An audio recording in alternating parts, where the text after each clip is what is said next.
झाड नाही पाण्यासाठी आड काय नाही. करे नाही अंबरी आता पाखरांचा थवा, करपतो अंकुर उगवण्या पूर्वीच नवा. उजाड झाल्या वस्त्या उजाड झाली राने, घुमत नाही आता पारवा कोकिळेचे गाणे. जंगले तुटली नद्या आटल्या, चोच भऱ्या चिमण्या भुकेनं दाटल्या. सूर्यही आता बेफाम आगोगतो, हिमालय मात्र खाली खाली झुकतो. सागरालाही राहिले नाही आता मर्यादेचे भान, वसुंधरेला पळता मात्र भुई थोडे रान. नदी नाल्या शेतात नुसता प्लास्टिकचा पूर, आणि आमच्या नाका तोंडात मात्र वाहनांचा धूर. नमस्कार. विषय आपत्ती व्यवस्थापन. पर्यावरणात अचानकच काही वेळा भयंकर व धोकादायक घटना घडतात. त्याच घटनांना आपत्ती असे म्हणतात. आपत्ती या दोन प्रकारच्या असतात. एक तर नैसर्गिक आपत्ती आणि दुसरी म्हणजे मानवनिर्मित आपत्ती. तुम्हाला काय वाटतं की कोणती आपत्ती जास्त भयंकर व धोकादायक असेल? मला तर असं वाटतं की सर्वात भयंकर व धोकादायक आपत्ती असेल तर ती म्हणजे मानवनिर्मित आपत्ती. आणि असंही म्हणायला हरकत नाही, नैसर्गिक आपत्ती येण्यामागचं कारण असेल तर तो म्हणजे माणूस. कसा? आता बघा ना, भूकंप होतात. आपण जिकडे तिकडे बघाल तिकडे तिकडे आपल्याला मोठमोठ्या खाणी आढळतात.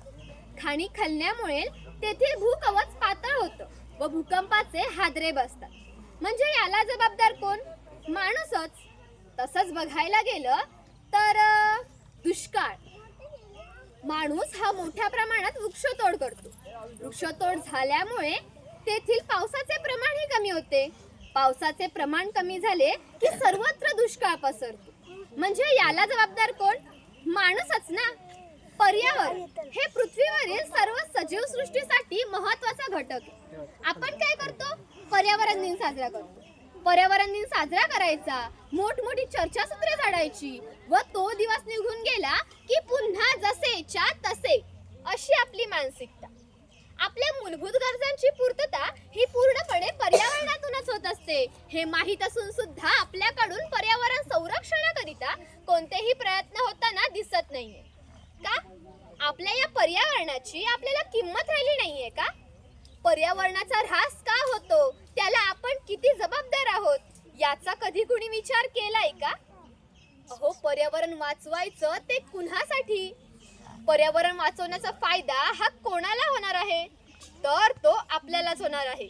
म्हणजे माणूस हा स्वतःला वाचवायचा प्रयत्न करतो. ही एक गोष्ट लक्षात घ्या. माणसाने स्वतःच्या बुद्धीचा वापर करून या पर्यावरणात अनेक बदल घडवून आणले आहेत, पण त्याची परतफेड करायला मात्र तो विसरला. त्याने स्वतःच्या विकासासाठी हे बदल घडवून आणले आहेत, पण त्याच्या या बदलामुळे या पर्यावरणाचा दिवसेंदिवस ऱ्हास होतोय याच्याकडे त्याने जाणीवपूर्वकच दुर्लक्ष केलाय. कारण माणूस हा स्वतःला पर्यावरणापेक्षा श्रेष्ठ समजू लागला आहे. त्याच्या अशा स्वार्थी वृत्तीमुळे या पर्यावरणाचे संतुलन दिवसेंदिवस बिघडत चालले आहे व याचा परिणाम आपल्याला व या सर्व सजीव सृष्टीला भोगायला मिळणार आहे. मला तर असं वाटतं की तिसरे महायुद्ध हे पाण्यासाठीच होते की काय? हो, कारण दिवसेंदिवस ही वाढती पाण्याची टंचाई हे कशामुळे? बिबट्यासारखे जंगली प्राणी मानवी वस्त्यांकडे येत आहेत. हे कशामुळे? अहो, आमच्या सकाळची सुरुवात ही पक्ष्यांच्या मधुर आवाजाने व्हायची, पण आज तेच पक्षी हळूहळू लुप्त होताना दिसत आहेत. आमच्या पुढच्या पिढीला पक्षी फक्त चित्रातच दिसतील की काय, असे भीतीदायक प्रश्न आम्हाला पडतात. की डायनासॉरच्या प्रजातीनुसार हे पक्षीही नष्ट होतील का? भारतीय संस्कृतीनुसार मोठे लहानांवर संस्कार करतात. आमच्या मोठ्यांनीही आमच्यावर संस्कार केले. झाडे लावा, झाडे जगवा, पर्यावरण संरक्षण ही आपली जबाबदारी आहे.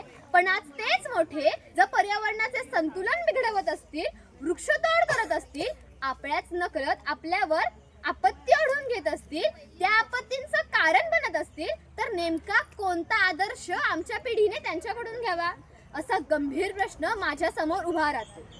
अहो, आम्हाला विनामूल्य मिळणाऱ्या त्या ऑक्सिजनची किंमत कोरोनाच्या काळात समजली, जेव्हा मी हजारो रुपये त्या एका ऑक्सिजनच्या सिलेंडरसाठी मोजत होतो, तेव्हा समजले, अरे हे तर निसर्गाने फुकट दिलंय.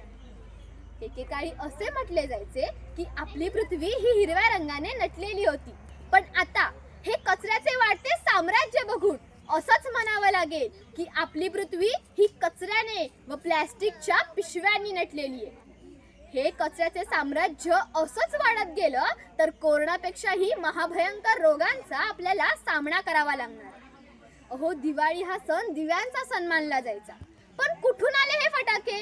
हे आमच्या संस्कृतीत नव्हतेच. लोक म्हणतात की आपत्तीमुळे आपल्याला जीवितहानी होते, वित्तहानी होते, पर्यावरण आपल्याशी खेळतो, पण असं नाहीये. आपणच जर पर्यावरणाचं संतुलन बिघडवत असू, आपणच पर्यावरणाचा ऱ्हास करत असू, आपणच या आपत्तींचं कारण बनत असू, आपणच पर्यावरणाशी खेळत असू, तर पर्यावरण आपल्याशी का नाही खेळणार? व याचा परिणाम आपल्यावर व या सर्व सजीव सृष्टीवर होणार आहे. का? आपण वापरलेल्या पाण्याला रिसायकल करून म्हणजेच पुनर्वापर करून टंचाईचा प्रश्न का नाही सोडू शकत? दिवाळी हा सण प्रामुख्याने दिव्यांचा सण म्हणून साजरा का नाही करू शकत? वृक्षतोड करण्याऐवजी वृक्षांची लागवड का नाही करू शकत? अहो, आपण आपले वाढदिवस मोठ्या थाटामाटात साजरे करतो, पण त्या वाढदिवसाची काही आठवण राहते का? नाही ना. मग आपण आपल्या वाढदिवसानिमित्त एखादं झाड लावून त्याचं संवर्धन केलं तर? चला तर मग आपण एक संकल्प करूया की दरवर्षी एखादं झाड लावू व त्याचं संवर्धन करू. या आपत्तींचं कारण बनण्याऐवजी आपत्तींचं व्यवस्थापक बनूयात ना. धन्यवाद.